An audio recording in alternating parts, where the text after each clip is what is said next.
For thousands of years, aloe vera has been considered a magical medicinal plant. Even the Aztecs used it as a miracle drug to treat many diseases. Traditional medicine appreciates its detoxification, purging, acid neutralization and fat reduction. According to modern research, it has a positive effect on blood sugar levels and blood lipid concentration, including cholesterol levels. But aloe vera is not always aloe vera. Real aloe vera, the Aloe barbadensis, is a desert lily and is cultivated in arid regions, primarily in Central and South America. The effects of aloe vera are strongly dependent upon how it is processed, and the differences already begin with how it is harvested. In order to avoid damaging the plant, the leaves should ideally be cut by hand. As the outer skin of the leaf contains poisonous aloin, a substance that protects the plant from animals and has a laxative effect on humans, the skin must be carefully separated from the inner leaf gel. This leaf gel is the most valuable part of the aloe vera plant. The gel has been proven to contain over 150 vital substances, such as vitamins, enzymes, polysaccharides and trace elements. It's this unique combination of ingredients and the way in which they interact with each other that results in the healing effect. One of the most important plant substances is asiminan, which has a positive effect on the immune system and can also reduce inflammations and free radicals. The result, the oxygen supply improves. Let's take a closer look at this fact. Blood is supplied with oxygen in the lungs and then transports it via the blood vessels into the cells. The large blood vessels branch out, becoming smaller and smaller, until they turn into tiny capillaries.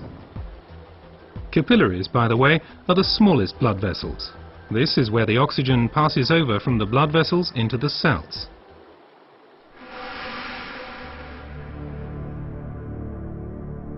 Poor eating habits, environmental pollution, stress and increased physical effort weaken our immune system. Free radicals have an easier time of things and can cause microinflammations throughout the body.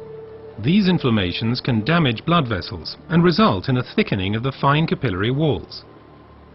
This swelling constricts the flow of blood, slowing down the blood cells on their way through the capillaries, which, as a result, impedes the oxygen supply. And it's here that the aloe vera acts. It reduces the swelling on the capillary walls. The blood cells can flow faster again, and the oxygen supply is improved. Furthermore, toxins and impurities are removed more quickly. The latest studies have revealed that other natural substances can improve the effects of aloe vera even further. These substances primarily include silicon, but they also include evening primrose and alkaline minerals. But first let's look at silicon a bit more closely. For our bodies, silicon is life essential and a structure building element. We already know it as quartz sand as it occurs in stones and cement. In the body, silicon is there to stabilize our human tissue. As a supportive element, it strengthens bones, hair, nails, connective tissues and also the walls of our capillaries. As we grow older, the capillary walls have a tendency to lose their form and resilience. They can literally collapse, interrupting the blood flow. At the worst, this can lead to a stroke or a heart attack. Silicon strengthens and supports the capillary walls, thereby keeping the bloodstream open. As a result, the erythrocytes can now supply the cells with oxygen more efficiently. Silicon in its original form as quartz sand cannot be absorbed at all by the human body. Alternatives can, however, be found in nature. An ideal plant-based source is the stinging nettle. It is rich in natural silicon, which can be better absorbed by humans. Optimum oxygen supply is not only dependent on the capillaries, but also on the condition of the blood itself. Only when blood is liquid enough can it pass through the narrow capillaries. For improving flow properties of blood, we have evening primrose with its polyunsaturated fatty acids and basic alkaline minerals.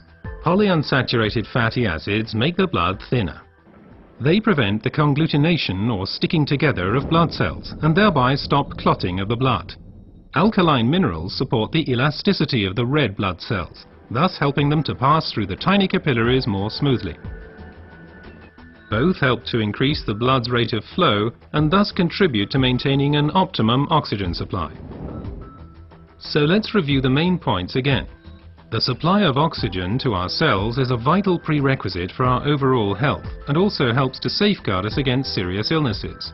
Aloe vera, with its decongestant effect, improves the oxygen supply.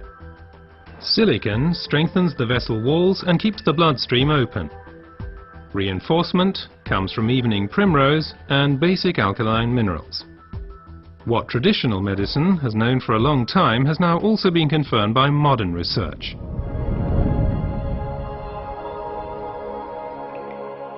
Aloe vera improves your oxygen supply and therefore your general health. Because oxygen means life. Place your trust in Aloe Vera.